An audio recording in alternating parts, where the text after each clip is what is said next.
Hey, how's it going guys? Captain Cuba here and welcome to another God of War video. Now, I gotta be completely honest with you guys. This past week has been my doing my taxes week, meaning I've been running around collecting receipts, payments, and all sorts of things that would bore you to death. Originally, I was planning on making another video in which I cover the best theories you guys have shared with me in the comment section of my videos. But sadly, I didn't have time to compile all of your theories in time. But because I love you so much and need to stay in the algorithm, I decided to make this shorter video highlighting the theory I like the most from that bunch. A theory submitted by one of my awesome members named Austin Hunters. A theory that poses the question, is Faye Thor's sister? When I first read this, I was ready to dismiss this comment as one of the more crazier God of War theories. You know, theories like Jormungandr is Kratos from the future, or Tyr is Kratos from the future. There were a lot of those theories back in the day. But when it comes to the theory of Faye being Thor's sister, the more I tried to forget about it, the more I started to believe it. Believe it to the point that I think I might have found an interesting connection between Faye and Thor in God of War Ragnarok itself. But before we get to that, let's go over the main arguments some fans have used to give credence to this theory.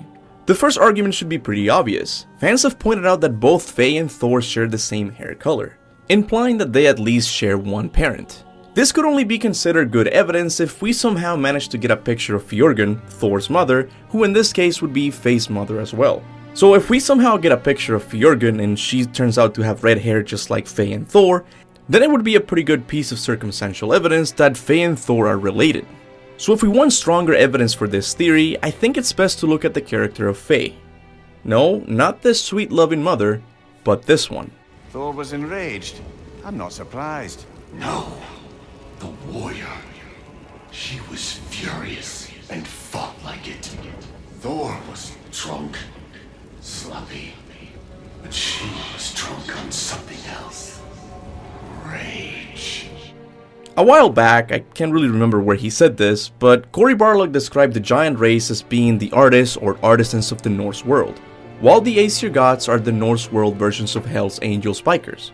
This was clearly on display in God of War Ragnarok, as Angrboda being a giant had a clear inclination towards the arts, with even some of her fighting moves including the ability to throw paint dust at enemies.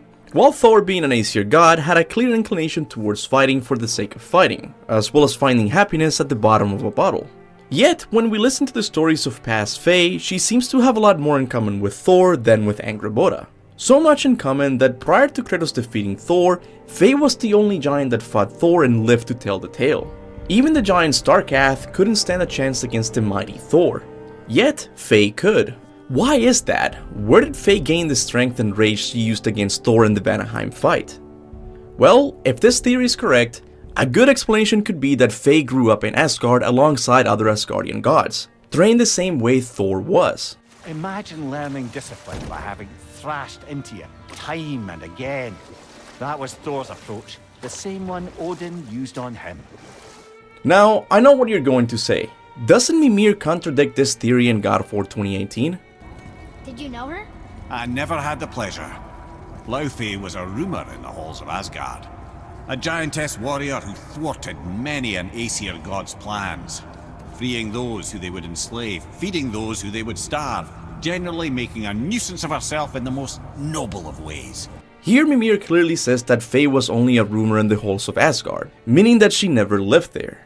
But a good way to explain this issue away is that I personally know people who have disowned certain family members for doing something they find ethically reprehensible. Like, you don't understand, these people don't even acknowledge their existence. To them, they are truly dead.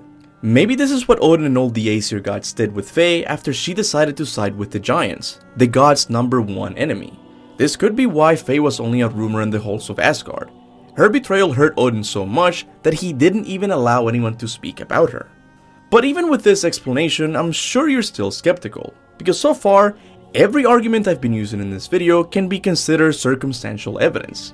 In order for this theory to have some validity, we're going to need more than circumstantial evidence. We need something that ties Faye directly to Asgard. And my friends, I believe we have just that. God of War Ragnarok does something amazing that in my opinion doesn't get enough recognition. The game has two main companion characters, Atreus and Freya. This means that depending on who you have as a companion, the game will give you slightly different conversations. And in the case of the crater, I know most people wanted to play that section with Atreus, but if you were one of the few ones who played it with Freya, you might have noticed an interesting detail. Freya reveals that she has met Faye before. It was Faye who fought Thor in this valley. The gloves and the fair hair. This warrior reminds me of someone. What is it? I once knew a warrior like the one he spoke of. She was extraordinary. I never realized that the warrior could have been Faye. You met Faye? She sounds like the woman I knew. She didn't carry that axe, but yes. I believe I may have met your wife. Now, I don't know if you noticed this, but there's something odd about the things she remembers about Faye's appearance. She of course mentions her beautiful hair, but for some reason, she remembered her gloves. The gloves. Look, as you guys know, I live in Canada, and I have seen my fair share of gloves, and I can tell you that I have never paid enough attention to someone's gloves to the point that they become an identifier. My point is, in order for Freya to have remembered Faye's gloves, the gloves must have had a detail that made him unforgettable. And when you do some research, you soon realize that the only Norse mythology gloves that Freya could be talking about are the Jarmgripers, the iron gloves Thor uses to effectively wield Mjolnir. Think about it, if Faye was wearing regular leather gloves when she met Freya, Freya probably wouldn't have remembered them. But if Faye was wearing magic iron gloves, then their mention in the crater makes a lot more sense. The gloves. On top of that, Freya also tells Kratos that Faye wasn't wielding the Leviathan axe when she met her. She didn't carry that axe, but yes.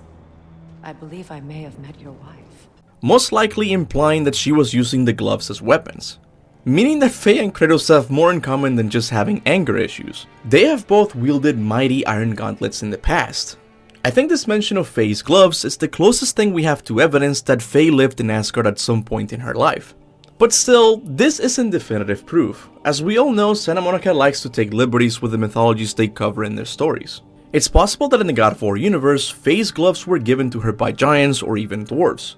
But you have to admit that it's a little bit odd that the only distinctive gloves in Norse mythology belong to Thor, the guy who has the same hair color as Faye, as well as the guy who shares the same anger issues as Faye. I don't know, I think there might be something here, but what I think doesn't matter. What do you guys think? Is Faye Thor's sister? Whatever your thoughts and theories are, make sure to leave them in the comments section below. Now, I actually do have another small theory as to why Faye left the Aesir gods and joined the Titans, the giants I mean. But I think it's best if I save that topic for another video, as I want to spend more time with it. But for now, I want to give a big thanks to Austin Hunters for sharing his theory with me. And if any of you guys have another interesting theories you want to share with me, make sure to leave them in the comment section below, as most likely I will be doing that compilation of subscriber theories for next week. But for now, I want to give a big thanks to all of my members for supporting the channel monthly. People like The Best Video Gamer 1, Ajisa Hydrenga, Wilbur Montoya, Motoko Kuzangai, Deek Gal Laszlo, Wido_02, and Eli Jalad, to name a few, are truly the biggest help a YouTuber could ask for. So from the bottom of my heart, thank you guys. I would also like to thank everyone who likes and shares my videos. I know it doesn't seem like much, but trust me, it really does help. And with that said, thanks for watching, and remember, go forth in the name of Olympus.